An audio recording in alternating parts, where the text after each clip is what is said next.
We're thrilled to have Andrew Small with us today on a subject that really has raised to the forefront in the recent past. I had the privilege, how long ago was that? About 4 months ago? A few months ago, yeah. A few months ago, had the privilege of hearing Andrew speak at the Council on Foreign Relations in what I believe was an off-the-record discussion.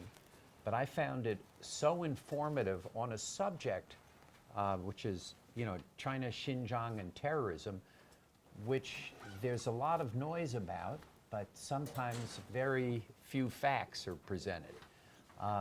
It has, in those 4 months, it certainly has become more controversial and is kind of becoming more controversial. I would say there's probably an article in the mainstream media daily on the issues. But Andrew, despite having been educated at Oxford, really knows a lot about the subject and articulates it extremely well. And he's written kind of about issues which are, I would say, off the mainstream of what China scholars are doing. So in the Pakistan China relationship, something which I think is extremely important, but receives very little attention in the West. So it's great to have you here. As I said, this is on the record. Andrew's going to speak for 20, 25 minutes, and then we will open the floor to first questions from me, and then questions from an audience that, looking around, knows quite a bit about this. Andrew, welcome. Thank you very much. Thanks for having me here up from DC, and thanks to your excellent team as well, and thanks to everyone for coming for this discussion. As you've said, I'm sure there's lots of valuable insights from people in the room as well. So I'm looking forward to digging into this very, I think at the moment, fraught subject. And I think it's really hard to start. I mean, this is not going to be the main focus of what I'm going to talk about for the rest of the presentation, but I do think it's impossible to talk about this issue without starting with the measures that the Chinese government is pursuing in Xinjiang in the name of counterterrorism. The re-education camps, in which there's credible claims of hundreds of thousands of Uyghurs detained, the family separations that have come with that, the high-tech surveillance has reinforced some of the more familiar restrictions and monitoring with advanced facial recognition, the deployment of surveillance workers in homes and schools, and the extraordinarily broad set of criteria that are being claimed as credible grounds for suspicion, from overseas contacts to signs of religiosity. I think the scale and nature of what's going on at the moment and what's been playing out, particularly over the last year or so, can occlude any examination of the actual terrorism issues that China faces. And there is a strand of analysis that says, effectively, there is no real terrorism issue that China's facing. There is no ETIM, or at least that the concerns in this regard are so minor that they really only warrant attention in order to kind of unpick them. I don't think this is accurate anymore, and I don't think it's a helpful way of understanding what's playing out at the moment. I think some of the practices, the repressive practices that we're seeing, are a huge and I would argue dangerously counterproductive response to what are nonetheless a real set of problems. And what I want to look at in these remarks is the genuine shift in China's threat environment over the last decade, how this has fed into the behavior and approach of the Chinese government, and what the international implications are likely to be of some of these questions, rather than just in Xinjiang itself. China, of course, the Chinese government rather, blurs the line between terrorism, separatism, and religious extremism, the so-called three evils, and makes these things very difficult to disentangle. But as well as the kind of what would considered to be kind of normal political opposition and disquiet, China has faced for a long time small-scale organized militant opposition to its rule, elements of which have had outside support. In the 1960s and 70s, groups such as the East Turkestan People's Revolutionary Party were largely backed by the KGB and had more of a kind of pan-Turkic and Marxist identity. But in the late 80s and 90s, the religious revival in the region and the rise of new transnational Islamist movements saw the militant opposition taking on a more Islamist character. And this coincided with heightened Chinese anxieties about separatist sentiment following the establishment of the independent Central Asian republics after the fall of the Soviet Union.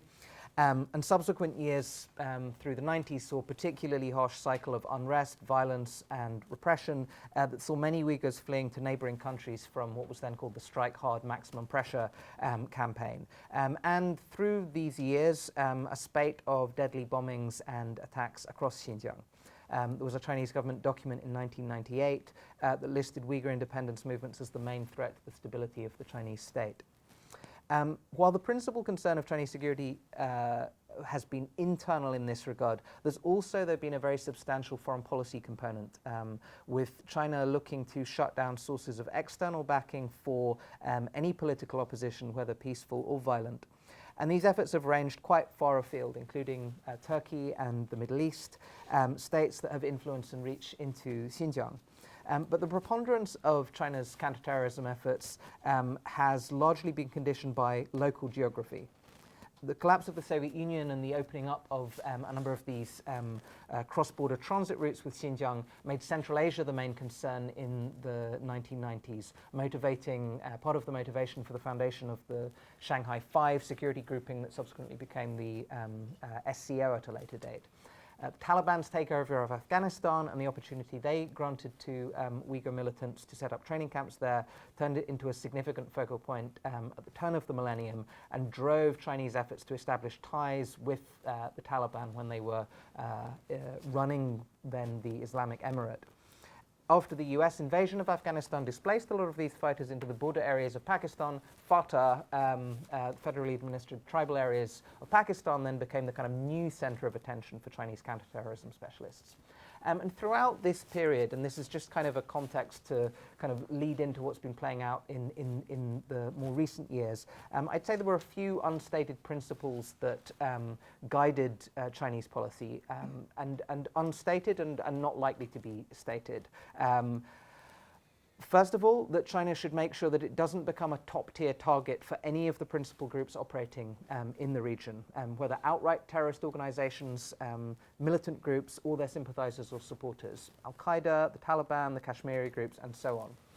China also took an approach that said that they can and should reach deals with some of these groups over Xinjiang and over the backing that might be afforded to any of the groups that do target China, ETIM and TIP. Another principle, that China shouldn't generally take direct action itself against any of these broader groups and should be careful about its positioning and relationships with anyone that does, meaning, of course, principally, but not only, the United States. Also, that counterterrorism policy in China's immediate neighborhood should be almost entirely focused on the Uyghurs. The message to virtually all of the other groups was, we don't have to be enemies as long as you leave us alone yourselves and you don't back our enemies. We won't support you, but we'll only do the bare minimum against you. And for the most part, this actually worked. A deal was reached with the Taliban over the status of ETIM and attacks from Afghan territory. If you look back at Osama bin Laden's very few statements about China, they were remarkably conciliatory sounding. And TIP, Turkestan Islamic Party, operated under extremely restricted conditions in North Waziristan. Now, this has partly been because the local and global priorities for a number of these groups, Al-Qaeda obviously, but others too, didn't particularly include China. In some cases, China, even if not supportive, was seen as potentially aligned with some of the interests of these groups.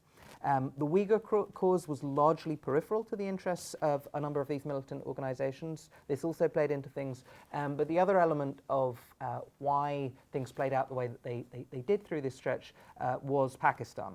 Across this whole period through the 90s and into the mid-2000s, the state that's really kind of been at the center of the web of many of the region's militant networks consistently sought to ensure that China, its all-weather friend, did not become a priority target for them. It used its influence to broker relationships, to dissuade some of these groups from concerning themselves with China, And it took direct action where necessary, including killing the leader of ETIM, Hassan Massoum, in South Waziristan in 2003. Groups knew that if they targeted China, they risked becoming a target for Pakistan too. So weakened was ETIM in the early to mid-90s that at just the moment in which China was trying to win designations for the group at the UN and from the United States, you have really quite serious questions about whether the group at that point meaningfully existed at all. Very small in number, dependent essentially on larger and more capable groups such as the Islamic movement of Uzbekistan. ETIM, insofar as there were any kind of remnants of the group, had very little autonomous space in which to act. While they were able to generate propaganda materials from around 2008, their capacity to launch attacks on China or on Chinese targets overseas was extremely limited. From the late 1990s to the late 2000s, there was essentially also a period domestically around pretty much a decade in which there were essentially no major terrorist attacks in Xinjiang and actually not that many examples of minor attacks either. This starts to change to a more limited extent in the run-up to the Beijing Olympics in 2008, where you saw a few small-scale, largely unsuccessful, in some cases kind of actively thwarted attacks. But in the years that follow the Olympics, you see two watershed moments. The first, of course, is the July 2009 riots in Urumqi, the worst interethnic clashes that Xinjiang had seen in a long time, which significantly, I think, changed the climate in Xinjiang and was the kind of progenitor backdrop for a number of incidents in the years that followed. Truck attacks, stabbings, low-tech, unsophisticated attacks for the most part, but attacks that were taking place with growing regularity. The second, I think, watershed moment was really the Kunming attack in 2014. 31 people killed in the railway station by knife-wielding attackers. And the significance of this attack was twofold. First of all, it made clear that the kinds of attacks that one had already seen escalating in Xinjiang itself could take place in other parts of China too. And I think this really did create a sense of loss of control, that there was concern that the Chinese state could no longer fully effectively guarantee the safety of its civilians writ large, not just in Xinjiang. And frankly, the work of the security services around the Kunming attack, I think the internal assessments were very unhappy. I think there was a strong sense that this could and should have been prevented. And the Kunming attack was also then coupled with a couple of other major and notable attacks that took place. The attack in Tiananmen Square late the previous year, and the bombings that took place in Urumqi literally on the day of Xi Jinping's visit to the province, however you define. All of this happens, of course, during the first 18 months of Xi Jinping's tenure as well. So at a kind of sensitive juncture for him establishing his position. The other element of the Kunming attack, though, that was notable was that there were strong suspicions among the Chinese security services that there was some kind of an international dimension to it. Even if it was difficult to ascertain what it was, whether it was practical support or whether it was just kind of inspiration, it bore a strong resemblance to some of the tactics that one had seen from Chechen attackers, for instance, in the past. So this was the domestic context.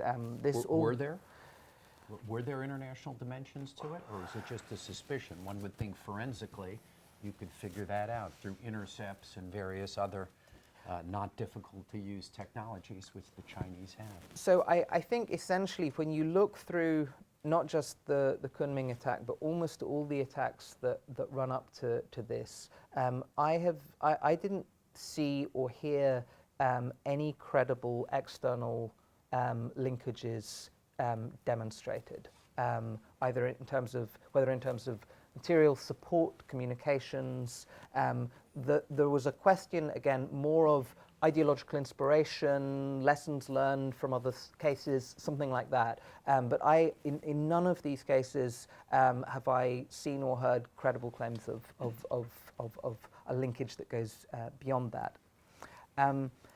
So I think this is so I mean, kind of the backdrop that you have then at this point is a sense of escalating attacks in and beyond Xinjiang, on which I think there was a relatively poor handle at that juncture, which may, hard to judge, have had some degree of outside influence. And I mean, I would say, although it has been claimed in a number of instances in the past that there have been there has been outside involvement for, in some cases, propagandistic purposes. In practice, I think it was rarely believed to be the case, and there were points at which the Chinese government in Beijing would then kind of counteract the statements that would come out from some of the Xinjiang authorities that were made to this effect. And if you go through and look at all the claims that the Turkestan Islamic Party made of attacks on the Chinese mainland, they were extremely dubious in terms of the actual linkage and the credibility of the group's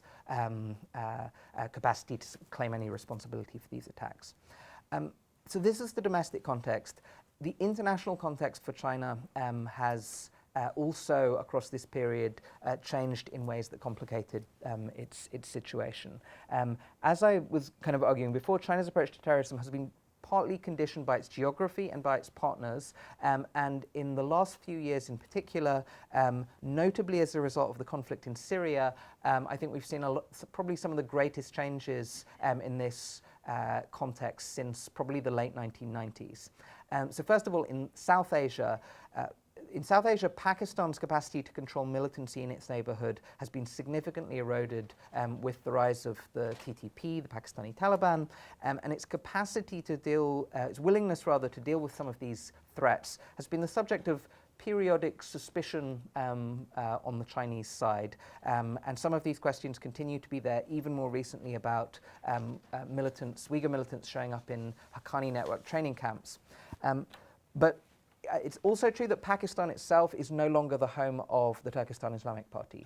The Pakistani Army's Zar-e-Azab operation, which was a kind of clearance operation in North Waziristan, essentially displaced the TIP from Fatah, meaning that after 15 years in which Pakistan was the home of the TIP leadership, that group is now centered in Afghanistan again.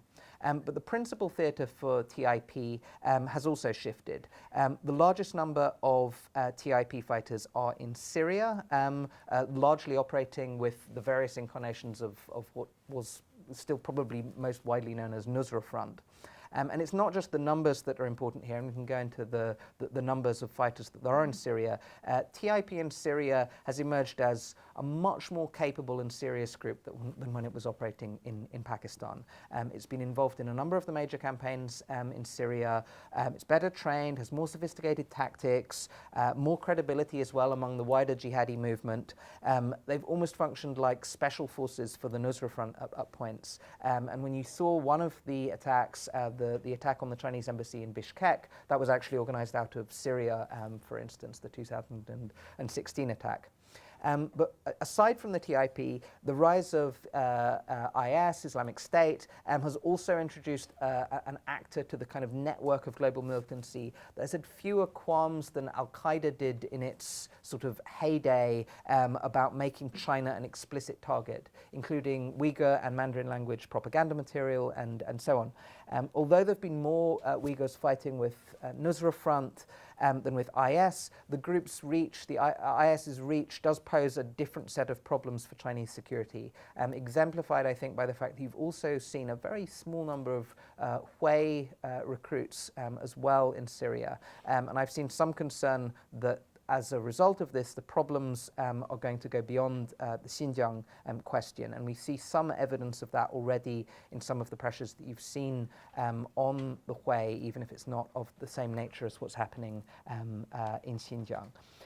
More immediately, there are significant worries about returnees to the region from Syria, especially with the denouement of what's playing out in Syria with the Idlib campaign, which is where a lot of the fighters have been based, as well as the rise of IS in Afghanistan itself. And the Syria conflict has also reconditioned the pathway to recruitment.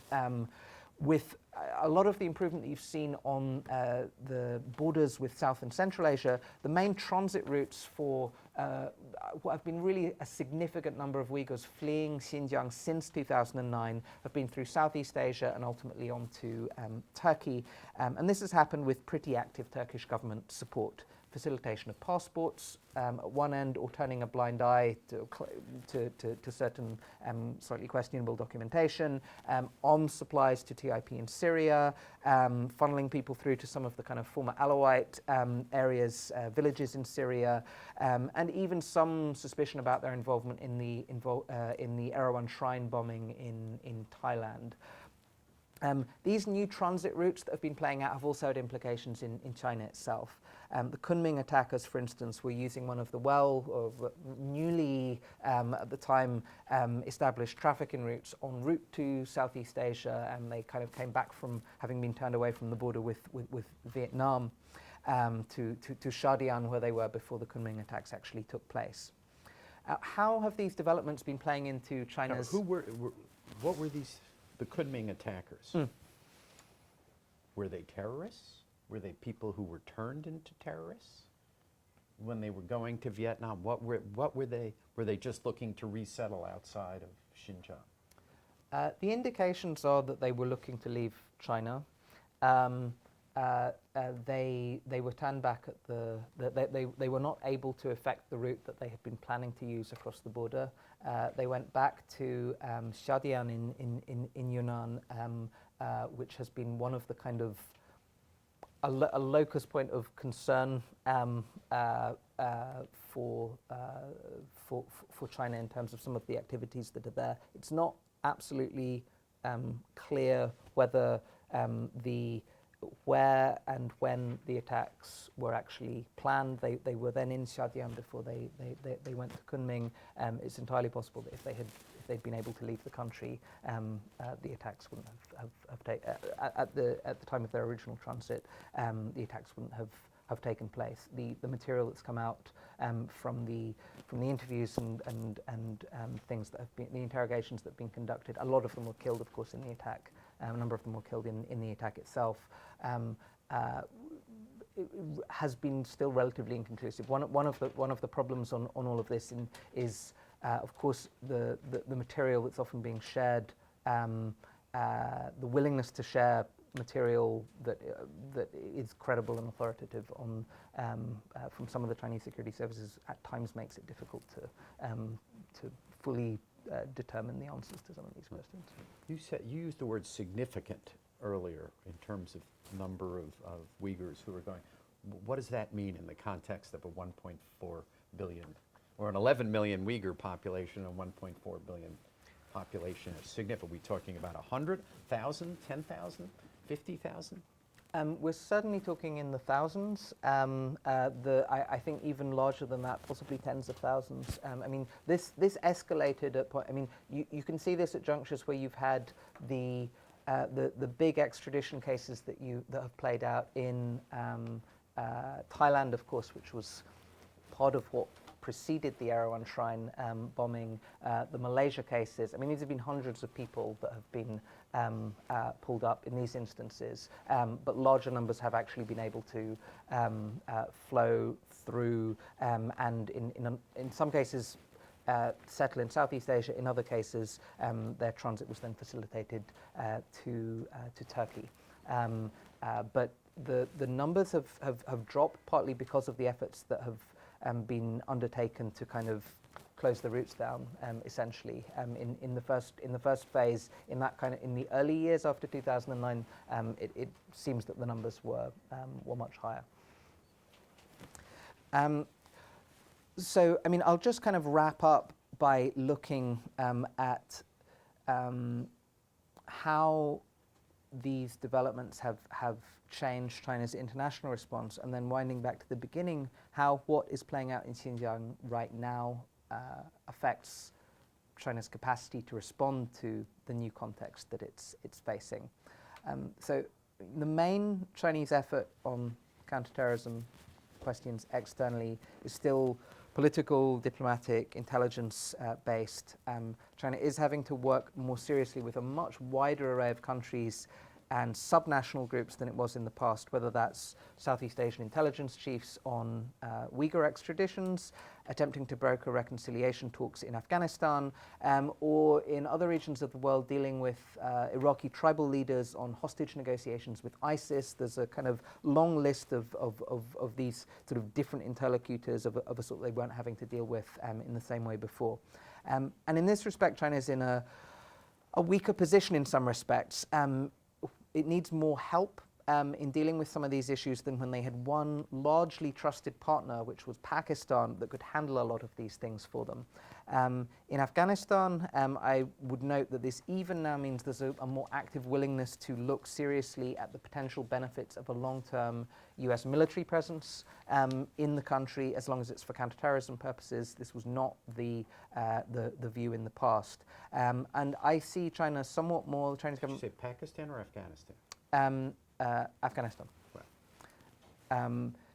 China's somewhat more on the back foot on counterterrorism issues in 1267 Committee at the UN, in the Financial Action Task Force, a number of other kind of regional summits and things as a result of some of this. Economically, there is clearly a sort of counterterrorism, de-radicalization dimension to the Belt and Road Initiative. You certainly see it in cases such as CPEC.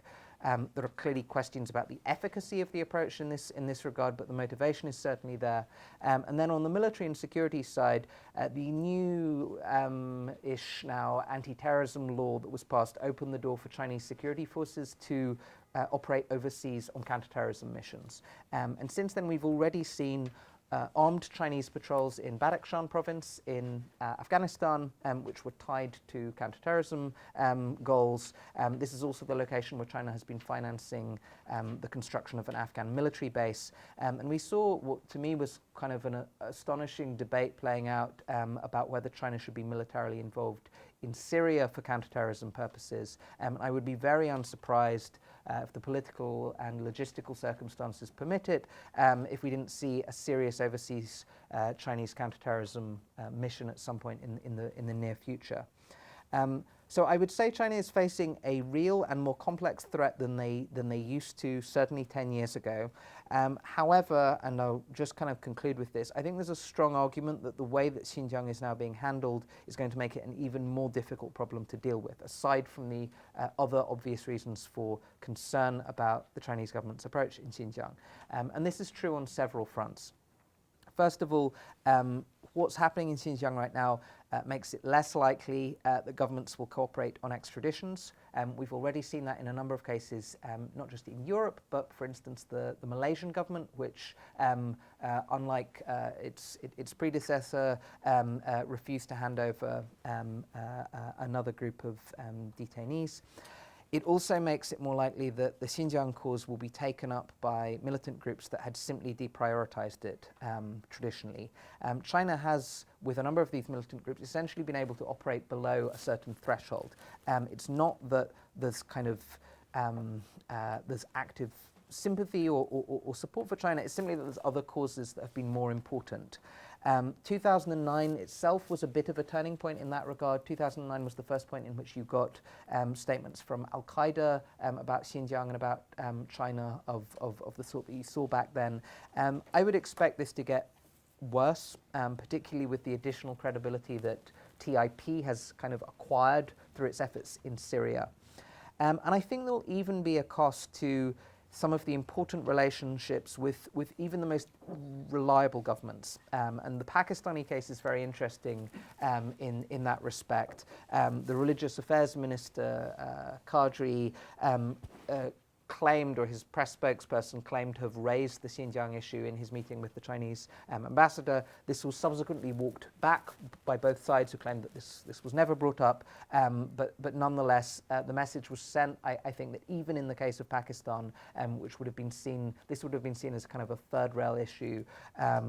Even in that case, there was some of these concerns were present. And I'm certainly not going to pretend that this is happening on a large-scale basis. In some instances, most notably Turkey, you've seen even less criticism than you saw back in 2009, for instance, from Erdogan. But quietly, there are a lot of stirrings of disquiet. And lastly, I mean, the Chinese government has got used to a presumption of disbelief in the wider international community about a lot of terrorism questions for some reason in the past. It's now, I think, dealing with an atmosphere of more sympathy and concern for the Uyghur cause, which in lots of ways had not been there in this way in the past. You see this in the number of people that turn up to events on these things in city, in DC, in wherever you look at the moment, and the degree to which this is being taken up politically. Now, none of this is even to go into the long-term implications in Xinjiang itself, where it's very hard to see how the current policies that are being pursued won't have some kind of a radicalizing impact. The most obvious question here is, what is the end game for the detentions? Is it even possible for China to change course if the international pressure does continue to step up, or is the very nature of the measures that are currently being pursued making that at best extremely difficult? And I hope we'll get into these and some of the other questions on what I think is kind of quite a wide canvas of issues in the discussion. Thank you.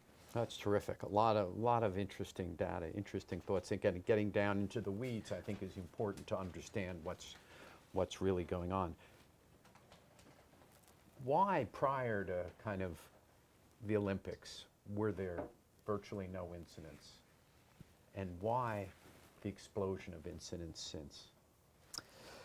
I mean, I'd put the explosion of incidents that I would frame as post-2009 rather than the Olympics. Right. In the run-up to the Olympics, you had there was some sort of opportunistic targeting of the Olympics as a kind of occasion on which to embarrass the government, create certain sorts of pressures and this was the point at which you saw the kind of resuscitation of TIP, which were kind of which claimed lineage from ETIM. This is the first point in which you got all these propaganda videos about attacks and all of these things, which you just hadn't seen for a very long time.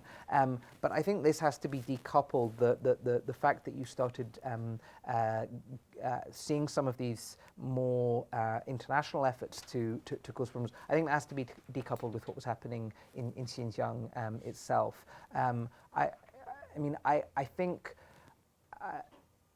I think most of this reflects the, most of the incidents that were playing out.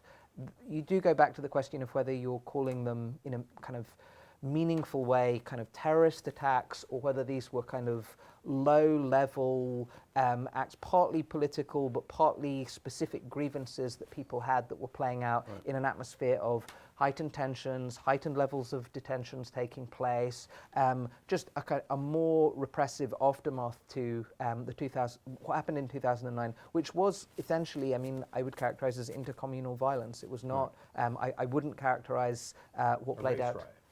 I wouldn't primarily characterize that as having been conditioned by, say, How many died in 2009 riots? was it 100 and what was the number? 161? Maybe someone in the room has it. 161, yeah. And how many were Han? The preponderance were Han Chinese, and a lot of it were then kind of reprisal attacks afterwards, and I mean most of the targeting of the attacks that have taken place. I mean, some of them have been on government installations, police stations, the military installations, but some of them have obviously just been attacks on crowds of civilians, trucks being driven into things, attacks on marketplaces, and I mean clearly these have been directed at Han Chinese in Xinjiang. In total, what are we talking about in terms of numbers of incidents and numbers of people who have been killed? I don't think we have a sense of how big a problem this is. No, and it remains difficult because there were points at which there was very active reporting on this taking place. I think you had good coverage in 2009. You had good coverage in a few of the years afterwards. There was then much stricter controls placed both on international reporting on some of this, and actually how much of this was fed out domestically. I think there was a sense, particularly I think after 2014 and that sequence of attacks, that it also mattered for perceptions that a number of the attacks I think that were still taking place were not going to be reported or filtered out quite as actively. Only when you had things that were taking place on the scale of the attack that took place on, I think, some mine workers, where you again had double or even triple-digit numbers of people killed on that occasion, did you have something that reached a threshold where it kind of filtered out more widely. But these kind of smaller scale attacks and things, which I mean, they would be killing. I mean, you look through the individual cases. Single digits, double digits in each instance, but it's been very hard. I haven't seen a fully authoritative attempt to piece together all of the attacks that then played out from 2009. Dead in total, 2,500. It could be that, could be fewer. It's hard. I mean, some of the region. I try to think of it. In other words, this policy that they've adopted in Xinjiang is like, oh my God, this is counterproductive. And I try to think, what has driven them to adopt a policy that is so counterproductive, so dangerous, so damaging to China's international image? What drove them to this? So, I mean, I think you have a few different elements that play out here. First of all, I don't think it can just be quantified by the scale and the numbers of dead. I think there was a pervasive sense of insecurity in Xinjiang that then played out for a number of years after this. The reason I think the Kunming case was significant was precisely because this was then. There was a question about the capacity to secure major Chinese cities and things as well. There was a kind of Xinjiang toolkit, and then the capacity to launch attacks of that scale in other cities as well then just raised the levels of concern about how some of this might play out. And again, I think there was a kind of credibility issue for the government writ large in terms of its capacity to control some of these things. So I certainly think that played into the scale of the response that you then saw unfolding. It's quite hard to separate, of course, the party chief who was then installed in Xinjiang after his tenure in Tibet. The approach. And he was installed in what year? What month? It's been 2015, 16. And that's the period where you've seen the much more considerable scaling up of the detentions and a set of practices which, I mean, have not been conducted in exactly the same way in Xinjiang, but there was a view that that even the efforts that were being conducted in the few years after the Urumqi riots were still insufficiently hard. I would also place it in the context, in one sense, of the kind of re-education and other campaigns, the propaganda campaigns and things that have been conducted elsewhere in other contexts in China. Of course, it's substantially different to be detaining people on the scale that we've seen, but the practices that have been put in motion under Xi Jinping in other environments, the kind of political campaigns, the anti-corruption campaign, all of these sorts of things on of course an extremely large scale as well. I think the approaches have to be seen in a similar context. It's very hard to imagine an approach taken like this under the Hu Wen government, for instance. Question. So, just like trying to de-escalate the whole thing, right? So if you were to try to reach a point where all sides live in Zen, right, in some sort of equilibrium, right? Is this like a separatism story? Is this a cultural issue? Is this is this a freedom of religion that is almost like was exacerbated during kind of like the communist era and is now mutating into something new? What do you, if you were to solve the problem, right? What do you think would be the solution to the problem where all parties will be happy? I think there's an ideal set of solutions to the problems, and then there's what are the solutions within a set of much more limited parameters that we have to deal with in the way the Chinese state is run. So I think there's I think answering the first version of the issue is maybe not helpful. The question at this stage, I think, is even within the parameters that that the Chinese government has set for the way it conducts some of these policies. Even within this, what is being pursued looks as if it's egregiously counterproductive and going vastly beyond the scale of the sorts of things that they've been doing elsewhere and that could possibly be expected to succeed. I mean, going back to the beginning of your question there, I mean, some of these elements have become fused. The ethnic identity questions, religious identity questions, how this fuses with in the past economic opportunities, interethnic issues. I mean, a number of these things have not been as kind of cleanly separated out or something where you can say it is essentially, I mean, there was a period of time in which the approach, of course, that was taken was gradually, with more economic opportunities being afforded, this will sort of recondition attitudes over time. It will be slow. There may be stops and starts, but over time, the problems that are being faced will be gradually eroded by economic prosperity. And going back to your earlier question, why was the period from the late 90s to the late 2000s somewhat more peaceful?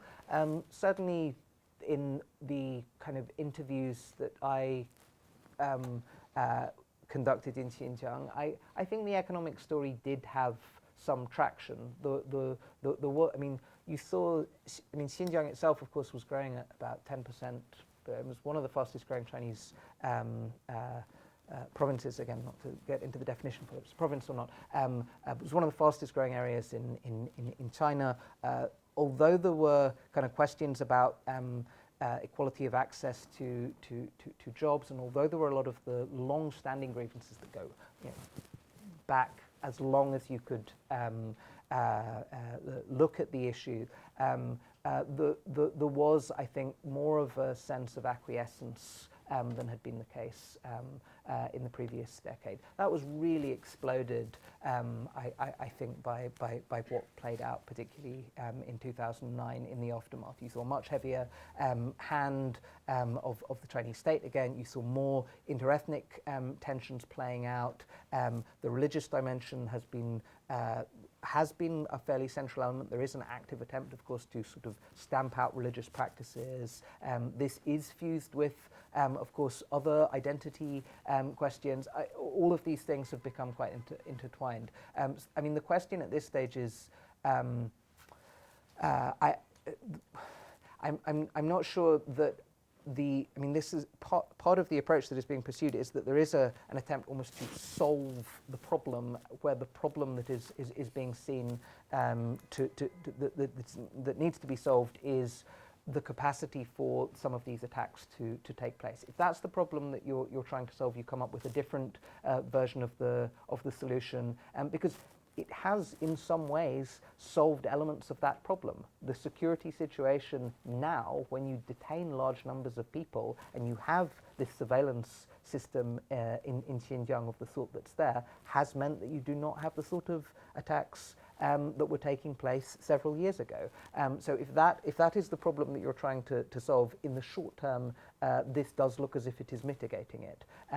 In the medium to long term, it's almost impossible to see that it's not exacerbating it. I could go on at great length. But What lessons are here for Tibet policy?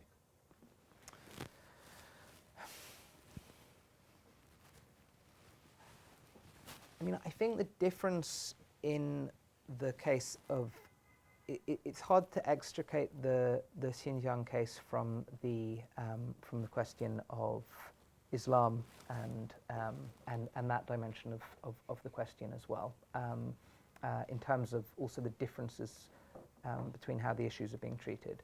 I think there's more comfort and familiarity with Tibetan Buddhism, of course, and has traditionally been in Beijing, and how one manages all the dimensions of that as a religious question as well. The discomfort with questions of Islam, by contrast, is quite acute and is dealt with.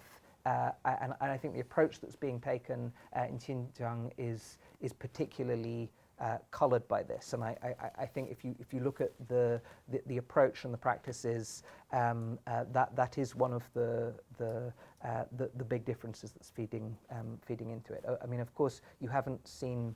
I mean, again, you had what played out in 2008 in Tibet, Lhasa. Yeah. And of course, if you go and visit.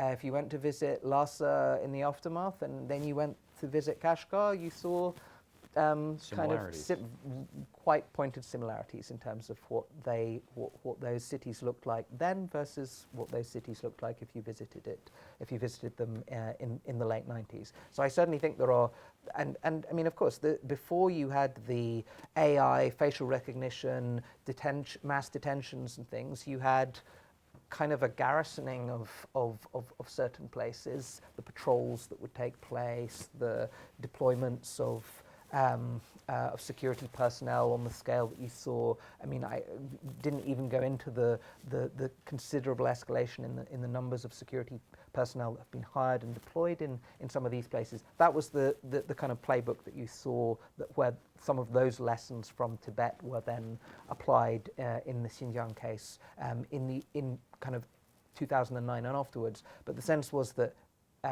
that they weren't, that in the case of Tibet, you didn't have comparable incidents again.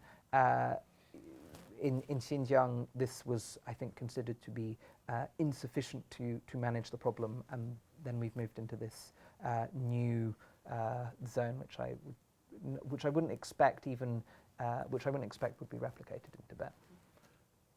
Okay, some questions. In the back, yeah, Rosie. Yeah.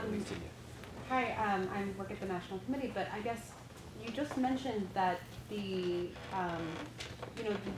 security state apparatus is advanced enough in Xinjiang that through surveillance, AI, facial recognition, garrisons of military on the street, that there is significant, there's measures in place to prevent this kind of violent actions from happening. So then I think the question is really why create these camps, right? Not only the ethical why, but the practical why of like, doesn't this seem like the blueprint to radicalize people, is to put them all together, isolated into these camps where they can, where resentment is building and they can all, be in contact with each other? I mean, it just, why, right?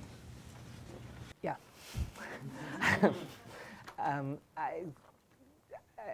It's very hard to answer this question. I mean, so so I mean, when I spend my time on this, I spend my time in two kind of parallel universes almost. There's the zone of how the terrorism questions are treated by kind of a sort of party apparatus setup, and then there's how counterterrorism issues are treated by some of the actual counterterrorism specialists in China. I find when I have all my long-standing friends working on this issue who work on these questions as counterterrorism questions would, with some exceptions perhaps, but overwhelmingly are kind of in line with what you would consider to be a mainstream international view on how one addresses these issues. I still see there being a disjunction between that and certain practices and views within the party on how one navigates these things. And this is why I don't think it can be separated from I mean, is it a good idea to install Communist Party cells in every business? Is it a good idea to, I mean, if you, for private enterprise in China, is it a good idea to have everyone go through these peculiar retraining campaigns across the country that most of the people who are involved in them consider to be ridiculous and counterproductive? I mean, you have a number of these things where the rationale for it and the views that are coming, I'm not necessarily sure get to a real why on this. I mean, there is a version of what people think they're doing, and in this case, kind of ideological indoctrination being conducted in the camps, and this view that you can kind of ideologically reprogram people through these processes and things that seems highly disconnected from what one would consider to be the obvious ramifications of the practice, and what counterterrorism specialists in China would, I think, largely believe in terms of the obvious ramifications of this practice. Yeah. I don't pretend to be an expert on Chinese national security. I have problems here at home, seeing the 40-story prison being built in Chinatown. But anyway, I just want to go to the third rung, the other pole of Chinese strategy, and it's, I guess, the Belt and Road Initiative, how that may impact the overall strategy in the end game, and your opinions on it, because obviously it's going to affect Central Asia, which is mostly Muslim, right? Secular, but Muslim. And I'm sure Turkey and Iran are part of that process of stating. So how does that, in your opinion, affect this overall strategy as far as peaceful development as opposed to our own government strategy of war? And whether this is part of the end game, that's that economic development is part of the overall strategy. And that you're going to have Afghanistan and Pakistan and Turkey. Turkey, of course, has been providing assistance over the years. But that the fact that they want this development and they want to mess things up. Yeah. So there's a number of different Belt and Road related things that spin off from it. First of all, in Xinjiang itself, of course, what's playing out has impacted economic activity in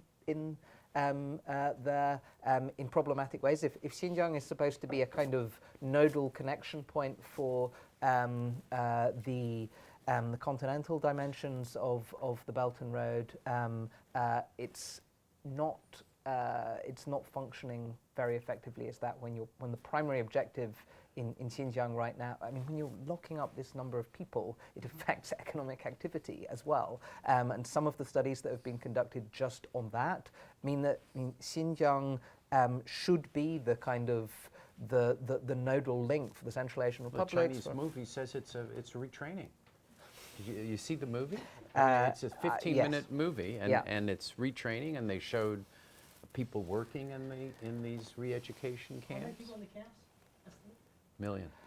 So there's the number that is the up to 1 million number. There have been estimates that are hundreds of thousands. There have been lower estimates. There have been estimates that there've been even this week, I think, some of the additional analysis on the size of the camp. I mean, some of these have been based on the size of the camps and how many people are likely to have been fitted into various facilities, and so those numbers vary quite a lot. They're clearly not, and it's based, a lot of it's based on the documentation relating to the camps, aerial photography, analysis of the equipment that's been bought, contracts where the information is available, this sort of stuff. So there's still estimates, these numbers that are coming in, but that's been the kind of scale between which the thing has oscillated.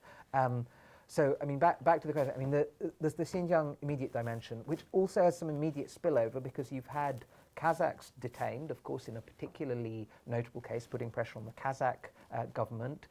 You've had wives of, I mean, for instance, there were Pakistanis whose wives had been kind of swept up in this, and their children taken away. So you've had immediate cross-border ramifications of this that have been, again, points of tension and sensitivity with neighbouring governments. So there's some of the immediate Xinjiang-related questions. The terrorism questions, of course, that relate to Belt and Road go well beyond the Xinjiang question. As much of this comes to questions that are, I mean, on the one hand, how far do some of the economic measures that are being undertaken help to fulfill some kind of stabilizing, counter-radicalizing role, which I do think in a number of cases is the intention. The kind of, from the A to B piece is sometimes a bit more nebulous. How is it that investment X in Baluchistan is going to help stabilize Baluchistan? In some cases, in the near term, it may well actually prompt more attacks, more radicalization. It's not, the linkage in this case is, yes, over a long enough time arc, greater prosperity, greater economic opportunity should in principle change the change this equation, but in the near to medium term, it's not necessarily clear that it has that impact. And of course, there's more targeting of Chinese facilities, Chinese workers in a number of these other countries as well. And I mean, my additional concern for Chinese workers in these places is that they will become, the Xinjiang issue becomes greater point of sensitivity, that there are more groups that choose to hit Chinese targets than would traditionally have been the case as a result of what's playing out there, as some of these issues achieve more salience than they did among some of the militant groups that typically have other primary targets. There are groups that have made a point of targeting China as much as a way of targeting their own governments or for local related, for local reasons. Again, the Xinjiang issue has been marginal for a lot of these groups. So you don't tend to get the kind of sophisticated attacks. I mean, you can go through the instances in various locations where some of these attacks have taken place, but it's not tended to be, China hasn't been the same kind of target, and that balance is shifting and does pose a very different set of security questions along the Belt and Road, regardless of the kind of potentially beneficial but debatable implications of what the Belt and Road itself might actually do in this regard. Oh, wow. So a lot of hands. Go ahead. Hi, Coco. my name is Coco. I'm a graduate student at Columbia, and you sort of mentioned this, the potential economic benefits of the Belt and Road project, but can you elaborate on China's economic policy in Xinjiang right now? Like, is the government trying to actively integrate the Uyghur population into the Chinese economy, besides, like, ramping up, besides building all those detention camps? I mean, I think, so Xinjiang, of course, had been relatively underdeveloped, had somewhat lower growth rates, has in the last decade been one of the, has been one of the faster growing provinces already, and the issue, of course, has been partly the structure of the economy in Xinjiang with the with Bingtuan, and partly the fact that there have also been a lot of Han Chinese brought into Xinjiang as well. Right now, it's very hard to say that the economic agenda.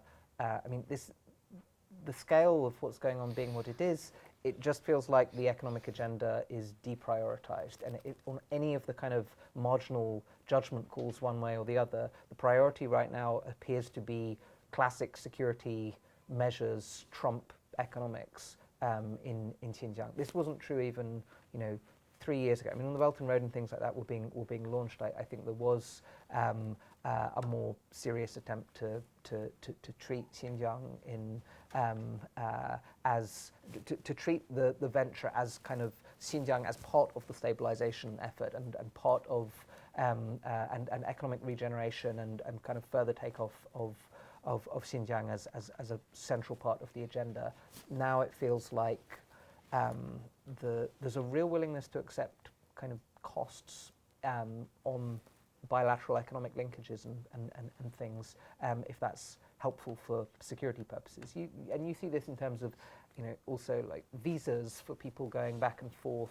It's all moving in a direction that I would say deprioritizes some of these. I mean, you can go through and list all the economic activities that are taking place in Xinjiang. It's not that these things aren't happening as well, but just in terms of the balance of priorities, I think it's moved. Right here. And I'm Laurel. I'm a graduate from Columbia, and I'm also Somebody hit this. sorry. I'm also a Xinjiang resident. I'm from Florida, and I have my family is like compulsory have a Uyghur relative. Like Yeah. So it's for me like a really personal question. I have two questions. Like first of all, how do you see like the possibility of pressure from international community in terms of the situation like the China first deny and then here like officially introduce the re-execution camp in the law. How do you see that? And aware like under like substantial like concrete evidence of like detention and re-education camp, like how many people actually there kind of videos or pictures, we don't have that. Like how do we acquire this kind of evidence like to against the like detention and the re-education camp? Is the first question. And next one is like actually Chinese government is trying to like define like Xinjiang model of mass surveillance and put it like into giant China, like to other provinces. How do you see that? Yeah. So first of all, on the international pressure front, and it might be, would you be willing to explain what the kind of relative thing is to people? the Uyghur relative thing for people who don't know. A Uyghur relative is like because my it's like I don't know how to say it. Just like your family will be like linked to another Uyghur family, and you have to like per month or 2 weeks you have to visit that family and like to get some communication, some interaction, probably like to help them financially or just culturally, like to build us like two family get together really closely, like to develop some kind of really like happy, I don't know, like happy relationship between Han and the Uyghur to like keep like stability. This kind of And every Han Chinese family in Xinjiang has one? Not every, if you work for the government or this kind of like, if you have like if you are from city, like city resident, and you will be linked to like people from village. And there's also like Uyghur, they are working for government and they are city like resident, and they are linked to Han, like living in villages. Yeah. Thank you, and sorry for putting you on the spot, but I think it's. Oh, it's me, sorry. There's a very big article that many in the room may have seen in China File today on this subject by an anthropologist who's been spending time on this, both interviewing Han friends who are involved in this process and Uyghurs on the other side, and then kind of counterposing the accounts. Sorry, to answer your question on the international pressure, the point of interest is one of the big points of interest is how this plays out in the Islamic world, and then there is a question of how this is playing out kind of in the West or here and things. Here, I think it's also a little bit difficult to separate it from the broader context of what's going on in the US-China relationship. Clearly, it wouldn't have been picked up with the same level of force by various actors if the US-China relationship were not in the state that it's in. There's clearly a lot of seizing on this issue as well by people who are seizing on all sorts of different issues, but there is also a genuine level of concern to an unusual degree, and I think almost on the Chinese side might have been considered surprising. I think there's sometimes been an expectation that for certain perhaps obvious reasons, the Uyghur questions will be kind of deprioritized here as well. I don't think that's the case in this instance. There are discussions about the application of the Global Magnitsky Act, for instance, that are in play. You have, I mean, I think it was when this was raised very openly and actively at the UN, I think this was one of the things that then led to the response that you then saw to having moved from saying that the thing wasn't happening to now portray it in the light that we're seeing in the video that was mentioned, and some of these other efforts. The question to me, though, is partly how far this is picked up by governments from Islamic countries, and how far, whether this plays out in public or in private, whether there are then warnings given about the ramifications. It's played out to a very modest degree in public. You've seen Malaysia, and of course you've seen the dynamics between the new Malaysian government and China on some of this. You've seen what Anwar Ibrahim said. You've seen some of these things. The Pakistani case, though, was a rare case. I mean, when you went back to 2009, in the OIC, you had real pressure at that point, and you had visits organised. In the what? The Organisation of Islamic Conference. I won't get into it, but China basically had to get kind of friendly governments, like notably Pakistan, to sort of run interference on the scale of disquiet that there was over what was playing out. And of course, this was playing out in a very live way in Urumqi in the way that it was, and this is playing out over this kind of slower motion. I think how this is, the pressure question, I think, and it also goes back to the Belt and Road question and things like that, I think will be more telling if it comes from some of these other sources than when it's seen as being kind of wrapped up in some of the other dimensions of what's playing out in what is obviously happening in the US-China relationship right now. So that, I mean, that's what but the direction, the trajectory on this is headed in is kind of scaling up, and the level of reporting that you're seeing, I think, is indicative of that. I think it's going to be a big story for some time to come, and that will play into political responses. Sorry. Do you think is there any possibility to bring up a sanction because it was previously mentioned? Yeah, I think there is a possibility. I don't see I mean, I see the discussions in Washington about this at least, and so which would in this instance be. And I mean, there's a spectrum of these things. There's targeted sanctions directed at individuals who are involved in some of these programs. There's pressures that are then put on companies that are involved in things like surveillance equipment or provision of equipment to military facilities, all of these sorts of things, including in some instances if there are US companies that are linked to any of these actors on the Chinese side, on things like facial recognition and things like this. So these discussions, I think, are quite live at the moment, and that would obviously, again, there's a permissive environment for this as well at the moment.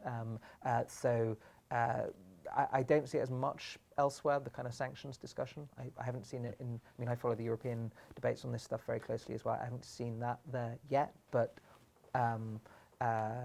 yes, certainly on the US side. And on your last question, which was about the application of some of these, I mean, it does look like Xinjiang functions as a kind of test case on some of this. This is sort of, I mean, there is a real question about whether this is the advance guard of a whole series of measures. I mean, on the surveillance side, I'm not talking about the detentions case, but I mean, China has the most advanced facial recognition software in the world.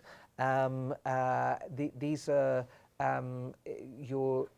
it's appealing to a lot of government. I mean, it's certainly of interest, as far as I'm aware, I mean, it is already playing out in other parts of China in a different way. I mean, it's not playing out on the same sort of scale as in Xinjiang, but internationally as well. I mean, there are other governments that would find the kind of super high grade facial recognition tied to criminal databases or tied to whatever databases of information that aren't just criminal databases to be quite useful.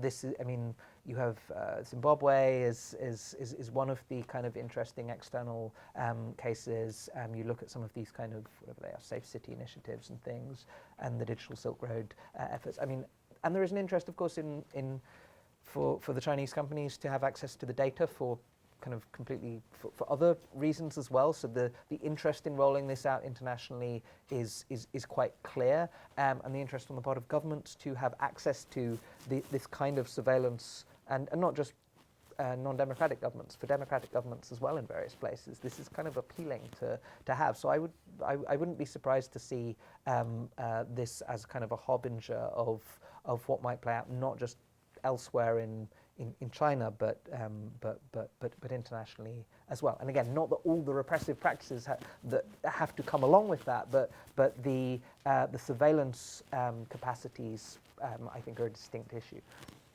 Let's see. Well, we've got to give some other right here. Yeah. Yeah, I was just wondering if you could comment on, there was a news article this morning about there was a Japanese journalist was released by Al Nusra to Turkish authorities, and the Japanese government thanked Qatar for the release, which I guess means a bunch of money went that way. And the journalist said he was held by, as SCMP reported, as the Chinese Islamic movement for 2 years. So I was wondering if you could comment on that, and by Chinese Islamic movement, do they mean Turkestan Islamic movement, but SCMP might be constrained? Do you know anything about that, or how it might affect the relationship maybe with Qatar or with Japan or larger scheme?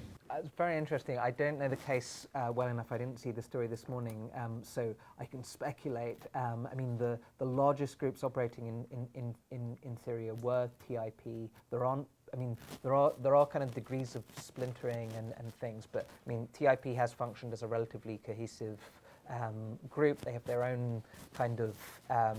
I mean, your families and I mean, fairly sizable setup, numbers in the thousands. So if you were to look at a Chinese entity operating in Syria that could potentially have held someone, that would be, I haven't, the name, the China Islamic, I haven't heard of that as a kind of distinct entity from TIP. Of course, in the aftermath of the the attacks on Raqqa and I mean what played out with the kind of splintering of IS, there were a number of Chinese fighters there as well. There could be kind of remnant entities, but they didn't function so much as kind of a coherent group. They were more kind of in the mass of personnel, whereas TIP were functioning and have been functioning much more kind of coherently and separately. So they would be the obvious case, but I'd really have to look into the specifics to answer the other questions. Here we have, let's see, go ahead in front of John, and then back there. But real quick, in like 20-second bites, and then we'll have 1 minute for answers. One could make the argument that these de-radicalization camps actually do work longer term if you lock up lots of people and don't release them. Do you see any evidence of these being used as sort of a longer term incarceration facility and just getting around the legal system? That's what there is in the legal system. A second question, you referred to some other countries being reluctant to extradite Uyghurs back to China. Besides, I think you're referring to Malaysia. I guess that's post-Mahathir returning to power. Is any other instances of that sort of thing? John.